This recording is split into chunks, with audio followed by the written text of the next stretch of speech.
Hello, and welcome back to Take Back Your Authority with Heather Bulthuis. I am so excited today to have a good friend of mine, Tammy Vincent, on the episode today.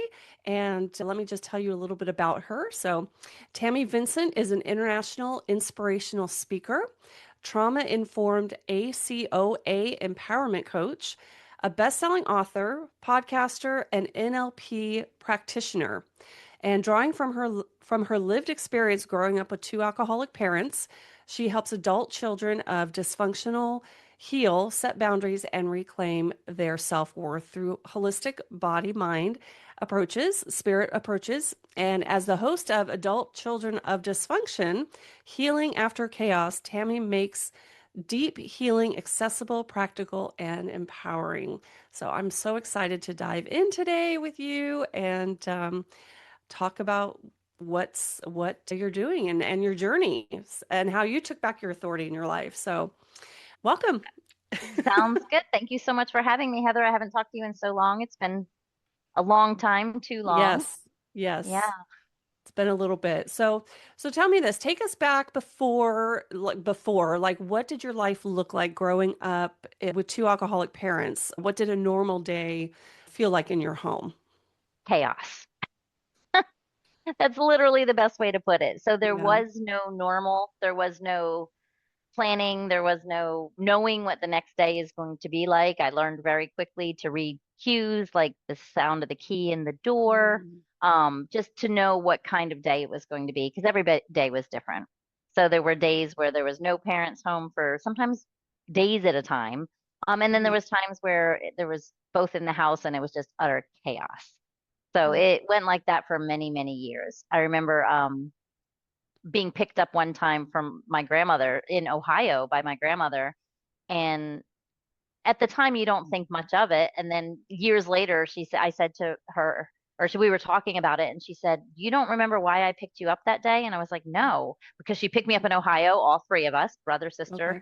and drove to New Jersey just out of the blue. Oh, And wow. it was because we had been left alone for 3 days. I was 5, my brother was 6, and my little sister Wow. was maybe 1, and no parents, nowhere. Mm. Wow. So, Wow. so it was a little chaotic.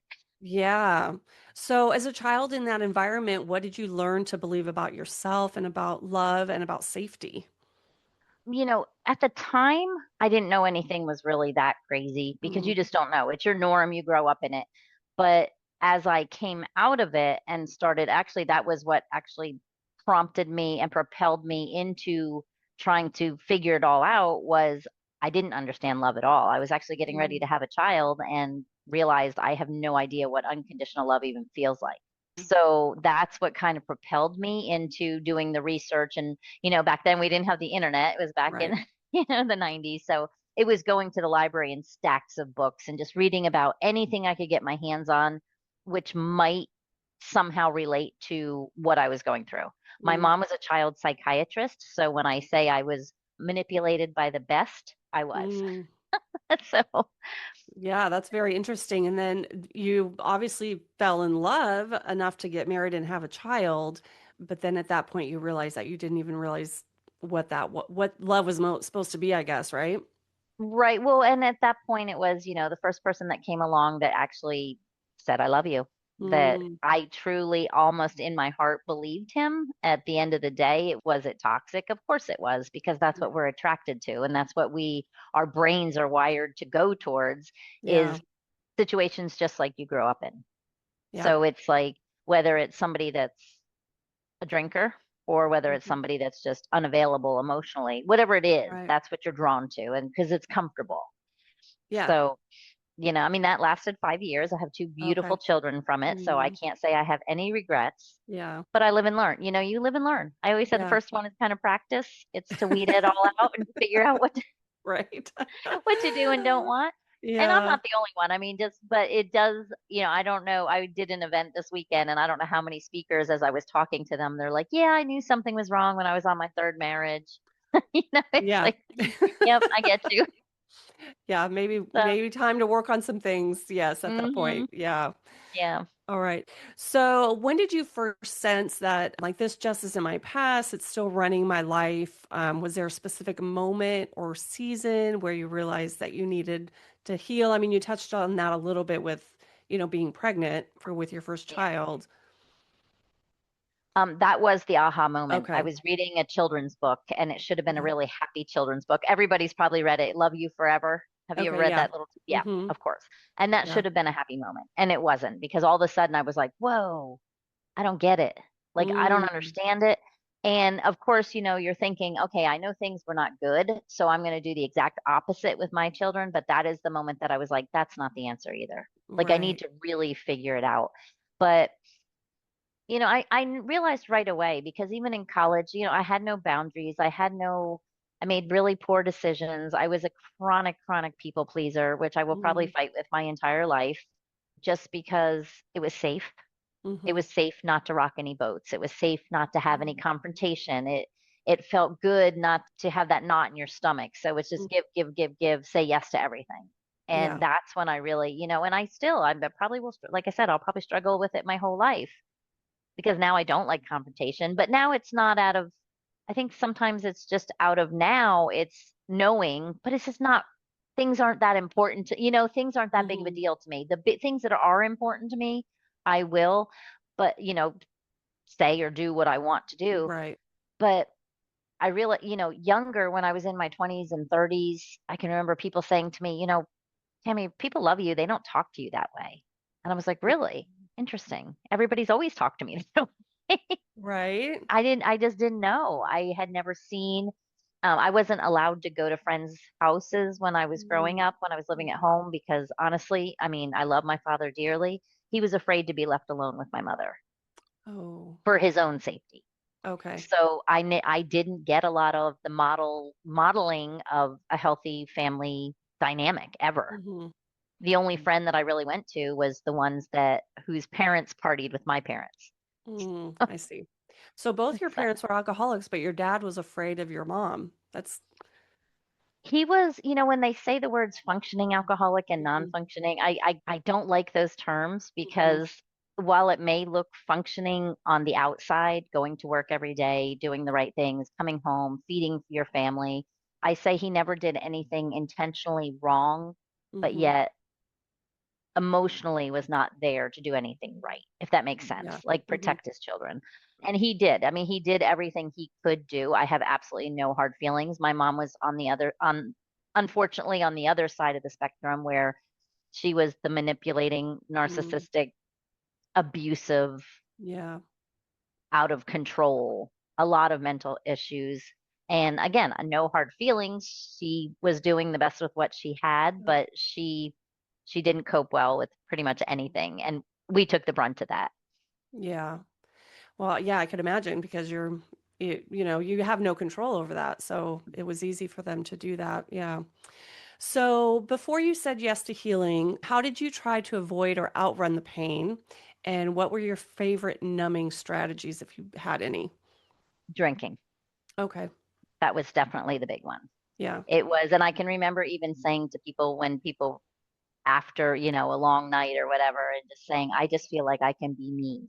Mm, And of course, it's not that you feel like you can be me, it's just that you don't have any inhibitions, and you're not ashamed of who you actually are. sure. So that was really, and I saw it my whole life. I mean, I can remember drinking at weddings when I was 6 years old. Oh, wow. Yeah. You Because know, you it thought was you no probably thought big that was deal. normal because your It was parents did it all absolutely the time, right? It was absolutely normal. I mean, there Yeah. wasn't a dinner without wine bottles and scotch on the table, and that was just normal. They didn't ever, my dad would come home when I was 5 years old, and I'd fix him a scotch on the rocks, and I would say, "Light Mm, on the rocks or not," and I would yeah. sip it all the way to him. I mean, it was just part of life. Mm, And that was, I never got into drugs. That just wasn't, you know, I don't yeah. know.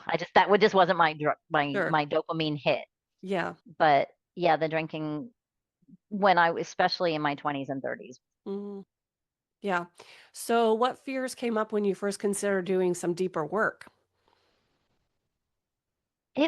I mean, it was subtle. but the fears were more of, first of all, am I even capable of doing this? I mean, like I said, when I realized, I don't even know what unconditional love is, I didn't think I was even capable.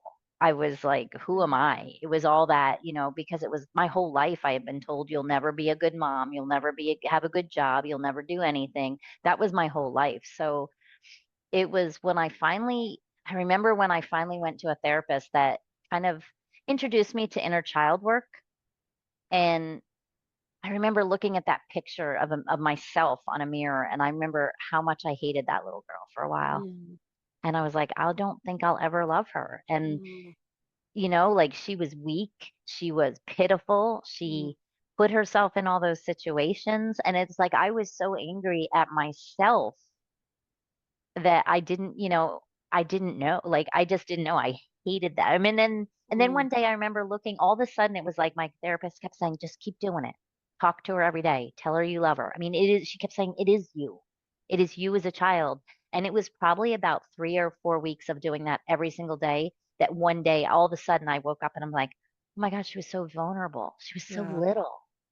And it flipped, it completely flipped. And then that's when I started more of the self-compassion, but there were all little fears along the way. Am I really good enough to do this? I mean, yeah, I still suffer with perfectionism, and it doesn't matter how good things are, I'm going to beat myself up about it. yeah. So, Well, yeah, and you were just a child. It wasn't your responsibility to, be the parent, even though you were put in that position. So, yeah, yeah. interesting well, good thing that it only took 3 or 4 weeks. That didn't take longer than that. And good Well, thing it that you took had a three or good therapist. yeah, well, it took 3 or 4 weeks to actually just be able to look at my own picture and not hate Mm, her, hate okay. the younger me. That's what took Wow. 3 or 4 weeks. The whole rest of the process took many, many years because there were so many layers. I mean, if you go through Yeah. that kind of just constant, I mean, it's basically constant war with yourself, with everybody around you, constant hypervigilance, constant just being basically living walking on eggshells. There's actually a book Mhm. out there called Walking on Eggshells. Yeah. And I can so resonate with it because you just go through life like afraid to Mhm. speak up, afraid to. I remember I turned down a really big promotion one time.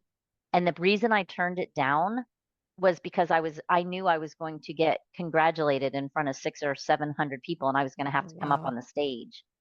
And I was like, that's not happening.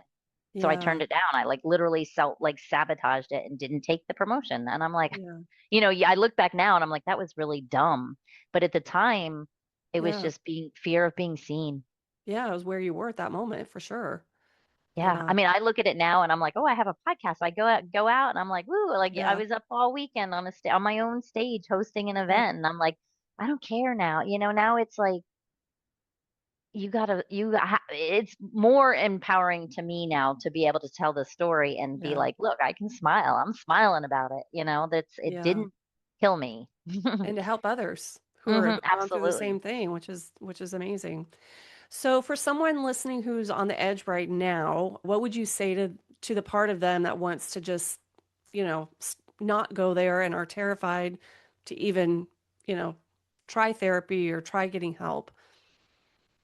If the best advice I can give is if you're questioning it, if you're listening to a podcast called Take Back Your Authority, Mhm. you know that you are not living your best life and you deserve to. So it's a matter of finding the right tribe, finding the right support group, finding the right group of people that are going to give you the confidence to have the faith in yourself or the belief or the love for yourself to know that you're worth it. I mean, if you're questioning it, then you're not where you can be as far Mm. as joy. I mean, people say to me, "Well, I'm happy." And I'm like, "But do you feel joy? Like pure Mm. joy that just lights you up?" And they're like, "No, not Yeah. really." I'm like, "Then you're just going through life." I Yeah. said, if you've gone this far, if you're out there listening and you're here and you're questioning it, but you're not happy, kudos to you because you're a warrior. Because Yeah. going through that kind of past or that kind of trauma, I mean, a lot of people don't make it. A lot of people don't ever come out of the addiction and the Yeah. alcoholism and the self-mutilation and they don't. A lot of people don't. But if you're listening, that means that there's a spark of you that has the belief that it can be so much better and you deserve it. When people say go, oh, I'm going to become a new me. You're not becoming a new you. You're becoming the you that was born before life lifed on you. Yeah. That's the best way to put You're it. I mean, chipping away the stuff that doesn't need to be around mhm, anymore to reveal who you truly are. Yeah, the yeah, person and that you're that God meant you to be. because we're all born, I said it yesterday in my speech, we're all born this beautiful, divine, amazing creature, Mhm. and then stuff happens, and people little by little, like you said, chip away at that light or try to blow that light out, and it's there. You just Yeah. have to find something or somebody to spark it for you, Yeah. really. Yeah. I think was it Michelangelo that did the David statue? I think it was, That yeah. And so there was a quote by him that said, because they asked him, how do you know what you're doing? How do you do this? And he said, I just chip away until I see, the beautiful whatever underneath, So I just think about that. Like we're chipping away and getting rid of the things that we don't need anymore to reveal the beauty underneath all of that. and the biggest thing with people, especially people that grew up like I grew up, is the biggest thing is having the belief in yourself to truly, truly, from the bottom of your heart, believe that you deserve that Mm, happiness yeah. because you grow up feeling unworthy, unloved, unlovable. I mean, and I tell people because people are like, oh, self-care, oh, telling my husband I can't do this because I want to do something different. It's selfish. It's not Mm, selfish. yeah. Being selfish is, I feel like, giving people the worst of you is being Yeah. selfish. The best Yeah. thing you can do is give them the best of you. And you For can't sure. do that unless you're truly happy. Yeah. True. So, And I like the difference that you're talking about between happy and joy, because I think we mhm, all, strive for happiness, but that's not, I think of joy as more like in your soul, like you're joyful no mhm, matter what. I think it says, like in the Bible, it talks about be grateful in all things. Not that you're grateful right. for all things, but you're grateful. You can find the gratefulness in a situation, knowing that, it can, something good can come out of it. And Yeah. yeah, so how would you describe joy versus happiness? I think that you described it perfectly. It's joy is inside of you. Happy is, if you see, if you get an A on your report card, you're happy. Yeah. If you wake up in the morning and you see a flower and it melts your heart, that's joy. Mm, You look at a yeah. rainbow and you just, I mean, sometimes I lay out on my back deck and I just watch the clouds and I'm like, wow, like life is good. Life is Yeah. beautiful. Yeah. It's just it's not superficial because little things can make you happy, but Mm-hmm. joy is from the inside. And that's what's wrong. I think we're all looking for something on the outside to make us happy and to bring us Yeah. joy. And only we can find that joy Yeah. inside of ourselves. Mm-hmm. I mean, you have to set yourself up for situations to be able to be in that place of joy. Yeah. That's what you have to do. And we don't do that. We're looking for stuff to come flying at us, like to sit there and you you can't manifest something that you don't even believe, you know what I mean? That you don't think Right. you're worthy of Yeah. or that you but I think that's the biggest difference is and I in my book I actually talk about I have a book called Surviving Alcoholic Parents, which is for younger children. It's for like teens, Mm-hmm. but it talks about the difference between joy and Yeah. happiness. Yeah. I love that. So, who or what showed up as a mentor in your life, on your journey? People, books, therapy? A lot of books, but I can probably, if I had to pick one specific thing, it would have been the ACA or Al-Anon groups. It's Mm, the groups of people that knew what I was going through. okay. So I made the mistake when I was about 13 of going to Alateen, and I Mm, didn't like the topic at the time, and it mm, turned me away for about 20 years. And I regret yeah. that now. So if you're out there listening and you're like, oh, should I? Should I not? Will it work? Give it a shot and give it more than one shot. I tell people if you Mm-hmm. join any of those programs or groups, go back 3 times Mm, and then make a decision because yeah. it just hit me wrong. I was 13 and we went I my father actually sent me. He said, Mm. your mother and I are doing irreparable damage to you and I don't know how Oh, to help you. wow. He Wow. literally was like, I don't know how to help you. And he said, I'm not a therapist. She's a child psychiatrist. She should be helping you and she's not. So I went to an Alateen meeting and they were talking about empathy. Mm. And when you're 13, and I literally the night before had just watched my dad having cigarettes burned on him by my Oh, mother, trying to get him to hit yeah. her so she could, so we would testify against her Yeah. or him. And I'm like, how, as a 13-year-old, do you Mm, put yourself in her shoes and feel empathy? So I was like, I'm out. right. Unfortunately, I didn't go back. Had I gone back the next week, they might have been talking about something different. And it might, because I did get a lot from those groups. I still go on because those groups, if you don't even have to talk, you can just dial in like hundreds of times a day all over the world Mhm. to those groups and just Yeah. listen. So But what's the oh, go go ahead. ahead. Oh. No, I was going to say, but it's the group, it's being with people that understand. Like if you're going to a coach or you're going to a therapist or you're going to a psychologist, whatever you're doing, Yeah. do it for somebody that understands. If my client comes to me and says, Tammy, oh my God, I lost my husband, I Right. can help you with the 5 stages of grief. I can walk you through that. But I can also send you to my friend who has a book called The Positive Widow, Yeah. and she will tell you about because she gets it. Yeah. So I think that's very important. Yeah. So is the Al-Anon, what's the difference between the Al-Anon and so the Al-Anon is for people that are surviving people that have been alcoholics in their lives. So Al-Anon and ACA are two, like Al-Anon, it's basically the same big umbrella. But Mm-hmm. Al-Anon is more for people that are actively like living with a husband that is going through an Okay. addiction or has a child that's going through an addiction, and it's how to deal with kind of the here and now. That's Mm-hmm. at least what I got out of it. Yeah. The ACA is adult children of alcoholics and dysfunctional families. Okay. And that's what I tend to coach anyway. They're the people that their spouse or their husband or their kids or whoever it is, they may have already lost them in the physical body, Mm, but they're still suffering from all of the repercussions and all of the mindset blocks and all of the rewiring that needs to be done. So it takes it deeper and it goes, to me, it kind of goes back and deals with the root causes of things and mm-hmm. really gets you to deal with that inner child and deal with all these Yeah. shadows that are just holding. I talk about the invisible backpack of all the crap that goes on when you're a kid and Right. you tuck it back there, it unpacks that backpack with you. That's the way I look at it.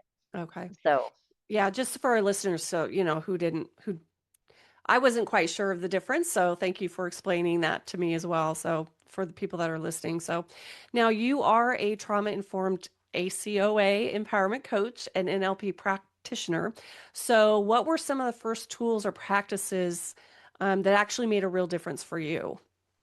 especially if you're not going, like I was in therapy at the time and I went to Hmm. many different type of therapies. I did hypnotherapy, I did EMDR, I did a whole bunch of different things, but it was the practices that I did at home on a regular Mm, basis that I really think made the difference. It was the journaling every day, just writing, just word vomiting, whatever. And yeah. sometimes I would write letters to my parents and then rip them up. And my Mm, thing was they say to burn them or whatever, yeah. but it was getting that stuff out of my body. It's very important to Yeah. me to get to release. So it was Yeah. journaling and ripping it up sometimes ripping up, putting it in water and watching it float down the river, Yeah. whatever it was. But journaling was huge. The inner child work was very, very, very important because, like I said, when I looked at a younger picture of myself who was me, Yeah. hated her, hated her. Yeah. So before you can have a good life, you have to love yourself in a deeper level. Like you can't Yeah. hold yourself responsible for everything that happened. So inner child work was big. The journaling was big. And I think it was the daily practices. I've had a Mhm. gratitude journal for years that I just write 5 things every morning. Yeah. I wake up in the morning and if I don't even write them before I get out of bed, I literally wake up. I woke up this morning and my body hurt because I did an event. I was carrying Yeah. tables all weekend. And finally, my body just said, okay, I can relax. And I Yeah. woke up and my joints burned. And I remember thinking, oh my gosh, I don't want to live like this. Like I hurt. And then I was like, but I'm thankful because I have another Yeah. day. My event is over. I can take a day to relax. Like I Hmm. literally have to quickly switch. And like Yeah. you said, find the good in everything. So that was a big one. Yeah. The gratitude practice is huge to me.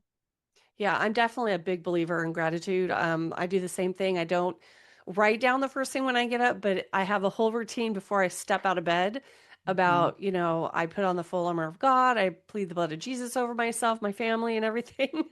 And I find something to be grateful for, even if it's just, I'm alive because so many Mhm. people don't even wake up. So, and then throughout the day, I'm a big journaler as well. So I will journal and I'll write down my gratitudes. But yeah, I mean, there's studies that have been done that it changes the physiology of your body to be grateful.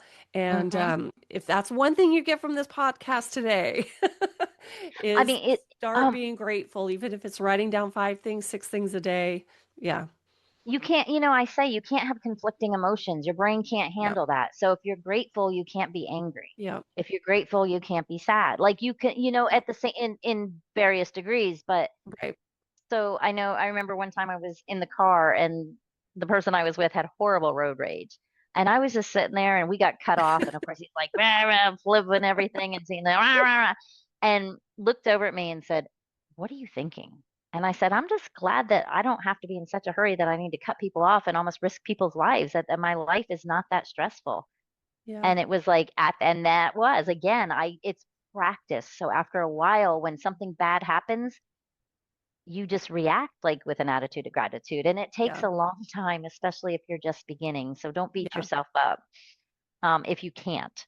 But Yeah. just even if you write down, that was the other thing. Oh, that's probably my biggest tip through this whole thing is I carried a little tiny notebook. And Mm, whenever I would have something that I thought was different than a reaction, a thought, anything, I would just write it down. And those would kind of be my journal prompts. Like mm, I'd say, what happened today that didn't serve me? And I'd go through the things that I had written down. And it might be, I reacted badly at work today to someone. I snapped at them. mm-hmm. And then I could sit when I was peaceful, not in the Yeah. moment when you're heated and then working from the wrong side of your brain, Yeah. but when you're peaceful Yes. and think back about, and really self-reflect because that's a huge part of the learning process. Mm-hmm. Yeah. So speaking of the learning process, we know that healing isn't linear. Can you share a season where it felt like, everything just was messier before it got better? I go through a couple seasons. I went through a season when my son was struggling. My Mm, grandmother had just passed and we were all very close and he was struggling. So I yeah. went because it's very easy especially when someone you love is struggling and you still have these issues going on, that it became about me. Like, what did I do? Why was I a bad parent? Like, how did this happen? Why is he doing this? That was a big one. And that took a while and I had to work through it and be like, listen, I, I did the best, I did Yeah. great. And that's something I can't control. So I need to let go of that. And it's really, I need to not try to control the things I can't control. But that was a big one. The financial loss of my business was a big one because, of Mm, course, it's a failure. You think you're a failure and it's hard to restart and yeah. re-jumpstart. And just a few of those. There's definitely, it's not linear. And it can be day by day, especially Yeah. when you've, really struggled with any kind of addiction. Most people, and this is just my experience with everybody I've known, do not come out of like, oh, I drink too much. I'm just going to stop drinking and everything's good. Yeah. They'll go to something else. So whether it's gambling or it's a Mm, sex addiction or most people will kind of bounce. It's a dopamine hit. It's yeah. filling some void. So, and then that's like any kind, and I like to think in some way we're all addicted to something. I was just going to say that I've heard people say that we're all addicted to something, whether it's good Absolutely. or, could be good or bad. I don't know what's your opinion on that? I mean, Or what are your thoughts on when that? when I thought, hey, I got to stop drinking so much, what did I do? I worked 3 jobs. I was working like Mm, 105 hours a week because it kept my mind off of what I was thinking sure. about. So Yeah. it's really just something to distract you. Mm-hmm. So and especially like if you have a spouse or you have a child that's drinking too much and they stop, then that's when the real work begins. The actual substance is that's really not the hard part. Okay. It's what comes up after you're in your right frame of mind. Because it's just kind of weird. People pick drugs and alcohol because gambling, yes, it's a instant like, oh wow, while I'm gambling, Yeah. but you have to go home eventually. Mm-hmm. Where drugs, alcohol can follow you around everywhere. You can Yeah. take it with you wherever you go. But yeah, eventually you kind of I kind of So lost my talk train more of about thought there. that's But okay. go So ahead. talk more about when you said when they stop drinking, then the real work really begins. So can you talk a little bit more about that? Yeah, I mean, I've talked to a lot. tons and tons of people, especially in Al-Anon, and they're like, my husband quit drinking and now he's like a bigger jerk than he was Jerk. before and blah, blah, blah, blah. I'm like, because he drank to numb Mm, something. He drank to get rid of the pain. He drank to avoid the reality of his life. yeah. So, well, many, many times when people stop drinking, they become people that you don't necessarily like because they drank to Yeah. forget all that. So that's when the real work and anybody that's been through like an addiction or had someone, a loved one that stopped, that is where the Mm, real work starts because yeah. you've severed your relationships. You're half the time there's so much denial in it that it hasn't even been discussed or talked about. Yeah. But it's while the person is drinking, they cannot work on the things that cause them to drink, Mm, yeah. period. So they have to wait until till that part is over. Now, gambling, okay, so you can stop gambling and not gamble and you can start to work, but you're still going to be craving, you're still going Hmm. to have that craving and still have that obsession with that dopamine hit. You're going to get it somewhere. Yeah. But the drinking literally and the drugs put you in another frame of mind. You're not Yeah. yourself. Your mind is, you're literally working from a separate part of your brain that does things like think logically, make good decisions, Right. Yeah. you know? So, do you think there's a certain point where people just decide, okay, enough is enough? Or I mean, what would cause somebody to realize that they need to stop doing those things? It can be absolutely anything. It can be literally, I've heard hundreds and hundreds of stories. Sometimes it's something a child says to them, Mm, their own child sometimes. Sometimes it's a DUI, mm, going to jail, getting in trouble, something that puts you into some kind of program. It can literally be anything. Sometimes somebody will hear a podcast or hear something on TV or see a commercial. You just never know. yeah. It's like your brain inside. I mean, nobody wants to wake up in the morning and drink themselves to death. Nobody Yeah. does. Yeah. Nobody ever wakes up and says, "Oh, I think today I'll destroy my liver, my kidneys, my head, Right. or oh, wow, I really want to have a hangover tomorrow." They Yeah. that's not something that you do consciously, but there is a point at some time where you go, "Okay, I'm hurting people I love." Mm, And interventions, while they are absolutely amazing, and I've seen hundreds of them. I mean, I'm trying to think of his Rob Lohman. He's one, right? He was in Vegas with us. He's one of the biggest oh, interventionists in the country. okay. And his interventions are insanely successful, but the Mm, person still has to have hope and has to yeah. believe that it's going to work. Yeah. They have to want to get better. Yeah, it's something on themselves. The people around Mhm. them can't force them to stop doing what they're doing. I mean, I had a Yeah. friend and her son was doing heroin and he had, Mm, I think, 16 Narcan shots or something like that. And I was like, he doesn't want to get better. If you ask him, yeah. he will say no. He will say, I hate Yeah. my life. I don't want to get better. And so until you want to get well, you're never Yeah. going to. Wow. Yeah. Deep stuff. Sorry, So, I didn't mean, I know. no, it's Really, let's good. just go It's back all to take really back your good. authority. No, I love it. It's so great. So at what point did you start to feel I'm not broken and I'm powerful? What began to shift in how you saw yourself? It was little by little by little. And it was honestly in the experiences of being a proud mama. I think that really did it Mm, because there's so much with generational trauma. And I just yeah. remember thinking, I don't want my kids to have the same life I had. I don't want Wow. them to have limited experiences. I don't, and so when they would do something and I would be like, wow, like it was almost like living Yeah. vicariously through them and their accomplishments that I was like, Yeah. we got this. We got this. Yeah. And I always, you always still struggle with it. It's literally decades. I mean, for 20 years, I mean, just picture, I'm just trying to picture. I mean, they talk ice. If you talk badly to water, it freezes and it makes it Yeah. ugly. Can you imagine being a Yeah. child and being talked poorly to for every day of your life for 17 Yeah. years? Takes a It while takes to change that.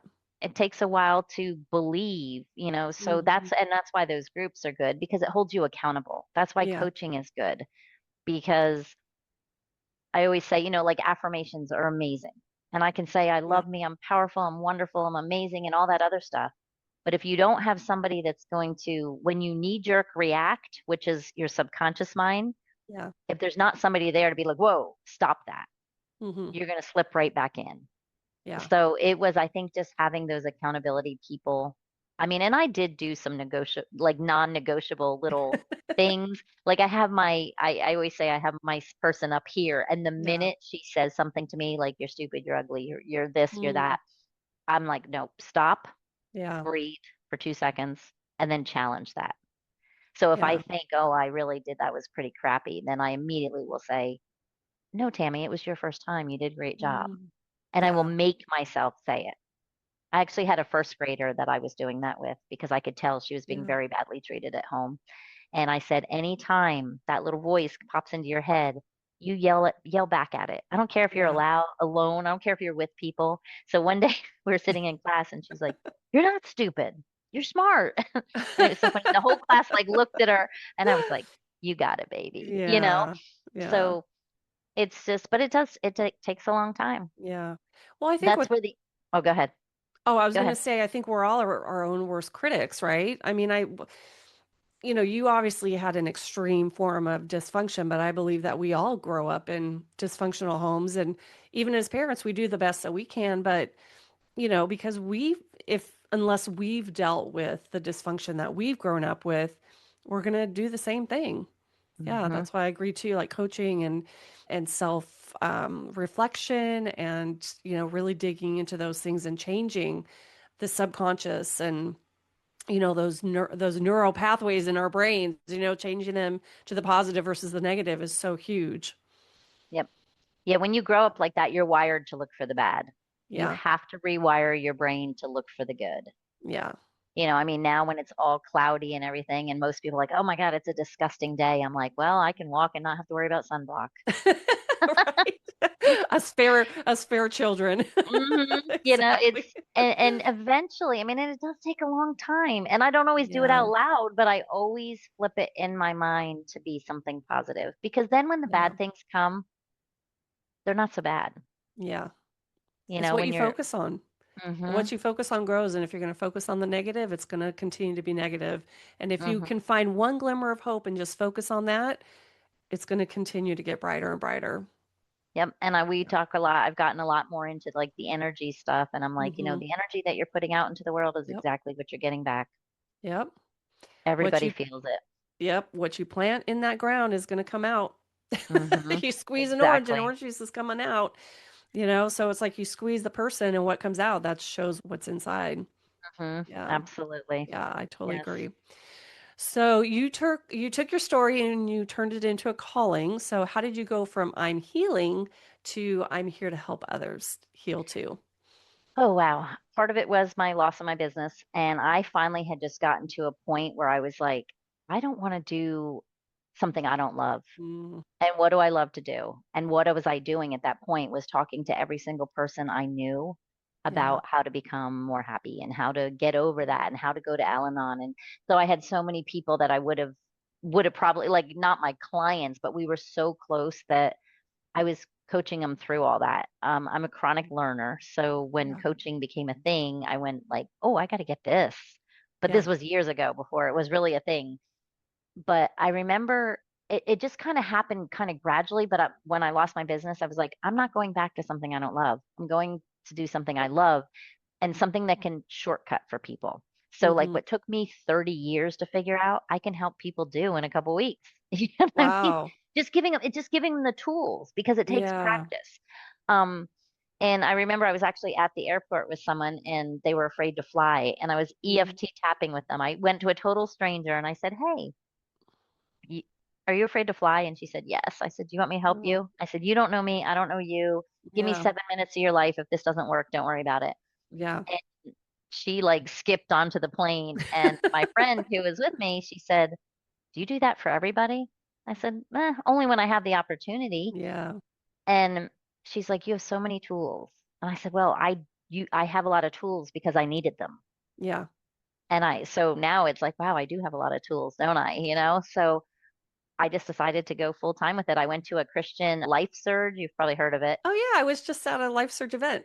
Okay, so Yeah. I was at a life surge event and went to their book writing thing because my father had always told me you need to write Okay. a book, and I was always thinking I can't write a book while you're alive because it's going to be about you. Yeah. So he was at this point not living, so I was like, okay. Oh, But I okay. went to a life surge event and we went to this book thing, and there they did something called a silent prayer where you just sit down and everybody sits and they kneel, and they just Mm. he says just close your eyes, put on some nice music, and just ask one question and just let a download come, see what comes to you.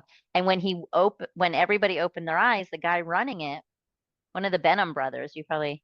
Oh yeah, I have. Yeah, I met Mhm. them. Yeah. So he looked around the room and he pointed to me and he said, I don't know what's going on and I don't know what the calling is, but now is the time. Oh And literally wow. within 3 Whew, months, I had written my book, and yeah. goosebumps. And I didn't know him from Adam. He just like Yeah. literally looked around the room. He's like, you. Wow. And so I That's said, you know what? awesome. Yeah. So I was like, it's the time. Oh, wow, that's so cool. That's so cool. So tell us about your podcast, Adult Child of Dysfunction, Healing After Chaos. So tell us about that. It is all about stories of hope and healing. So anybody that has a story, it's really a story about resilience because I Hmm. think we all go through, I mean, dysfunction is dysfunction. It doesn't matter whether you had drinking parents or you had a child in the house, a sibling that was chronically ill that your parents had to take care of. It doesn't matter what it was. Everybody goes through some kind of dysfunction or something. And I think we don't have the skills so much to be resilient anymore. Like we're not taught Yeah. how to be resilient, the things that we can do. So it's all stories of hope and healing. So I bring people on all walks of life, any kind of stories. Sometimes I've had channelings on there, I've had sound bowl healings. I've had a girl who had to interview her mother's 14 different personalities. Wow. Like, but I want them, it's a teaching podcast. So I try Yeah. to keep it very much like practical strategies Yeah. because it's one thing to make someone acutely aware that they have anxiety. But Hmm. it's like, okay, now I'm acutely aware. Yes, okay, so I might have anxiety. Like this is what anxiety looks like. Now what do I do? So Yeah. I try very much for it to be a Q&A as far as practical strategies. Oh, that's great. That's great. Yeah. So you also speak and coach internationally. So what do you see as the most common lie that adult children of dysfunction believe? And what are true or what, sorry, and what truth are you most passionate about giving them instead? I'm sorry. So what's the lie that they believe and what's the truth that you would like to instill in them? I think the biggest lie is that because of the way they were raised, that there is nothing better out there for them. It's just Mm, the way it is. So many, I've heard thousands of people over my life say, well, wow. just because of the way it was, it's just the way it is. Mm, And I want to hug and strangle at the same time, if that's yeah. even a thing, because I thought that. So many people told me, well, based on your family and the way you guys grew up, it's just what it is. And it's not what it is. Yeah. If, everybody, there's, you can do whatever you want in this life, and you Yeah. just have to believe in yourself. And it doesn't matter what your past is. I always say, it might have designed you, but it didn't define you. Like you Mm, have to define it yourself, yeah. your own future.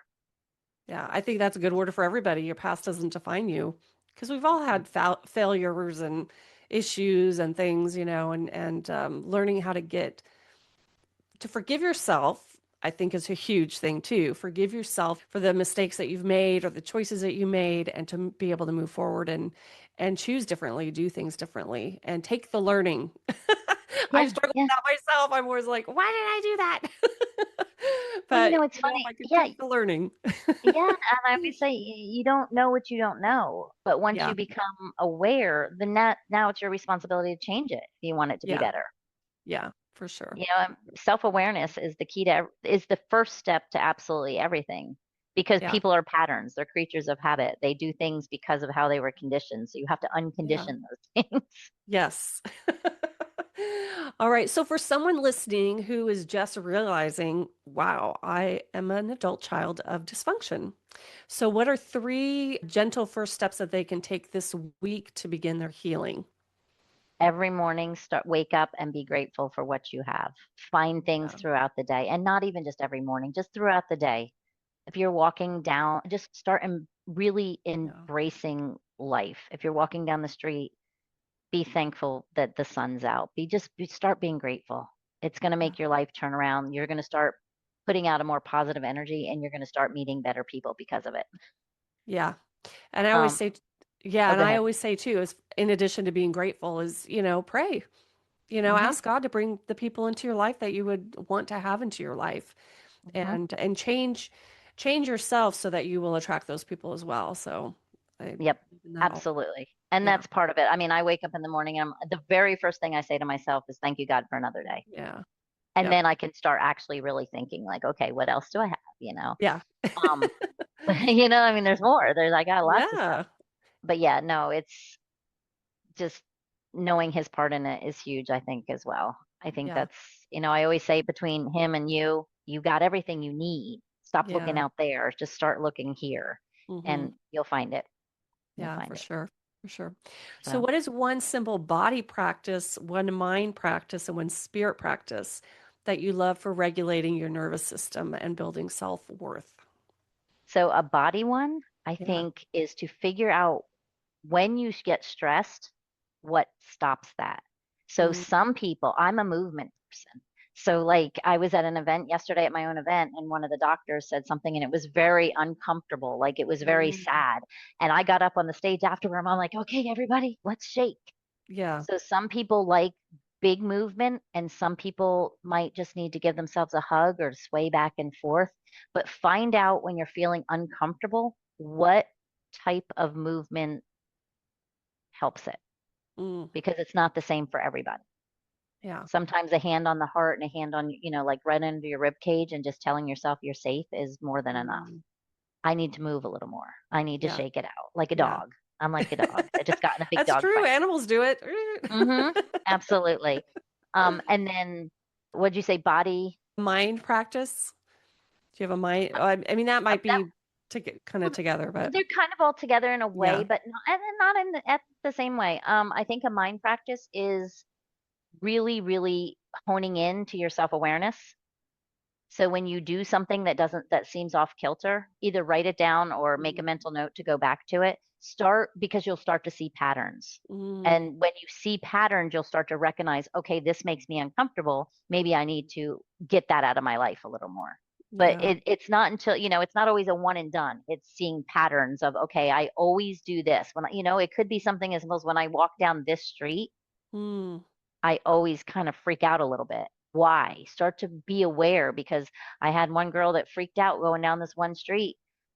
Come to find out, she had a really bad mm, situation in a pizzeria and she walked down the street and it was the smell of them cooking the dough in the morning that would wow. trigger her. Mm, So, but it took us weeks to figure that out. yeah. She's like, I just don't like this one street. I'm like, well, simple, kind of go around the block. Like that's a good Right. start, or we can figure out why you don't like that one street. Yeah. But that's a mind thing to me. It's just really honing in that self-awareness. And then spiritually, I mean, I am a very big I did take Reiki just so I can bring my own pain level down, but Hmm. I am a huge proponent of just looking up to the sky and saying, God, send me all the positive white light energy you can give Yeah. me. And I do it whenever I need it. I Yeah. will close my eyes and literally just be like, envelop myself in this white, warm light. I was Yeah. telling them yesterday, I did it when I had a stroke and I had zero stress in the middle of a full blown stroke Wow. because Yeah. I was like, he's got this. Like, I'm not worried. You Yeah. know, my, and I was telling them, my blood pressure was 222 over 110, but my heart rate never went over 74 Wow. because I was like, bring it on, like, bring it on, Yeah. Yeah. and I just think as I don't know what you believe in. I know what you believe in. Yeah. I don't know what all the other listeners out here believe in, but it doesn't matter. I know who I'm like, I know it's my God, Yeah. but believe in something and surrender to something bigger than you because you Yeah. can't control everything and you have to let go of the fact that you can. That's a very good starting block. Well, yeah, and we're not breathing ourselves. Mm-mm. We can't do it on our own. Yeah. Mm-mm. And No. it says in the Bible, God is omnipresent. And so for me, like I'll just sit and I picture like these gold filaments of light, and it's like we are in him and he is in us. And I just like, I'm sitting in the sea of gold filaments of light, because everything is energy, right? And Mm-hmm. that helps, and then I could feel, for me, that's how I feel, Mm-hmm. for me, I get emotional. I start to cry, which, before I was like, oh my gosh, why am I always crying about stuff? And then I'm like recognizing that, oh, well, that's the Holy Spirit, touching me. And it's okay. It's okay to do that. And then also too, I'll just feel like tingling all over my body. And I'm like right Mm-hmm. now I can feel it. So Yep. yeah, And like I think it's uh, important to recognize the way that you experience that personally. and yeah, and find that because like you Hmm. said, just it could be a certain breath that you take if you're just like, Hmm. trying to bring in whatever your universal God energy is. Yeah. And if it's making you cry, it's because it needs to leave your body. Yeah. Yeah. So it's like when I take a deep breath, it's always like, all the positive white energy. And then when I'm exhaling, it's get rid of anything it doesn't serve, Negative. Yeah. anything it doesn't serve me. Yeah, for sure. So if you could sit with the listener who feels broken, ashamed, and exhausted, what would you want them to look? What would you say to them? You look them in the eyes, and what would you say to them? You are absolutely amazing just the way Mm. you are. And everything out there is there for your taking. All the joy, all the happiness, everything. And Yeah. you're not broken. There's Mm. nothing, we're not broken. Yeah. We're made perfect Hmm. for sure. Yeah. And then what does healing after chaos mean to you now? Now that you've kind of gone, I know it's a journey, it's always happening, but after big healing, I guess I should say, or I don't know how to, you know what I'm saying. Transformation or whatever you call Yes, it. Yeah, yes. I get it. What does it look like or what does it Yeah. mean? Or it just Yeah. So what does that for mean to me, you now that you've gone through the work and I know we're going to be learning the rest of our lives, but, being able to get past, the big chaos in your life and to where you are now.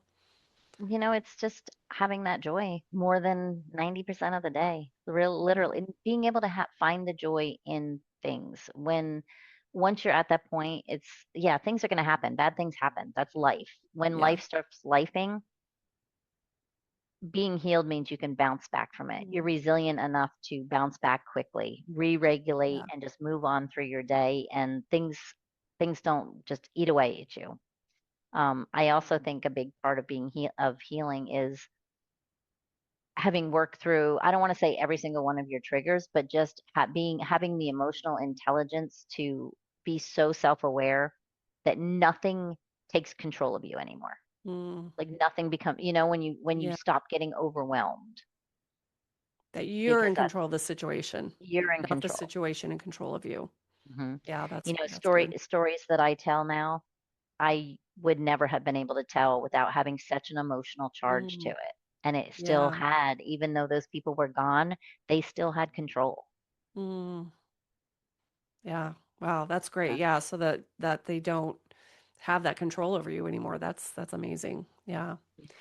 So well, I'm grateful that you are sharing a free little nugget with us, a free gift. I will have the link in the links in the description below. But can you tell us a little bit about this gift that you're offering our listeners?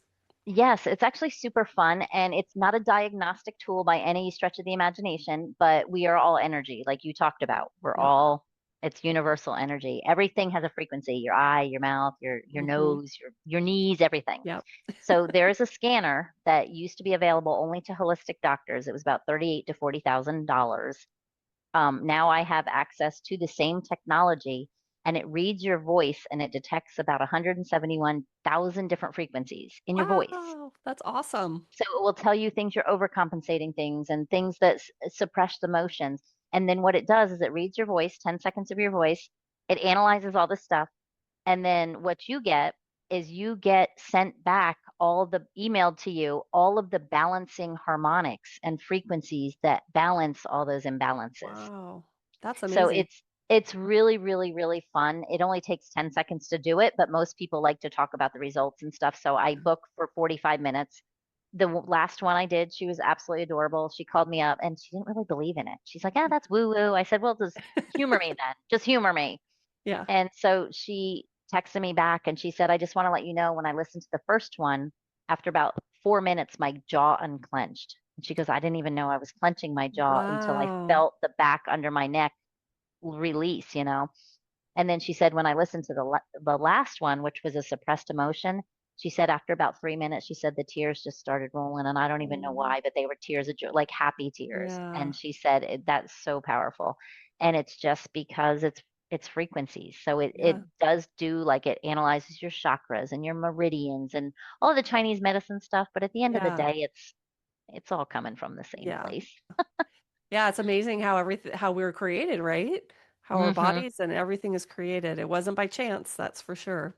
No, absolutely Yeah. not. And it's all connected, body, mind, and spirit. And you have to look at all three aspects of it. You can't just touch Yeah. one. Yeah, for sure. And so where can our listeners find you? They can either go to my website, which is just my name, but I'm actually upgrading my website. But I think you have the link to my link tree, which will Okay. literally have everything in it. Like you can book a call with me, you can do a free scan, you can go to my course, you can do anything. There's a million ways there to reach out to me with whatever Perfect. questions. I'm always open for questions. I have different coaching packages and stuff, but I'm always open just to chat. Yeah. Awesome. All right. Well, thank you so much. So everything will be in the description below. So take a look at that. And thank you so much, Tammy. It's been great to catch up You again are, with you and to talk about this. I think it's going to be a really great help for a lot of people to hear this. So thank you so much. well, you are very welcome. Thank you for having me. Thank you. And remember to like, subscribe, and share to someone who you think will could benefit from this and comment below.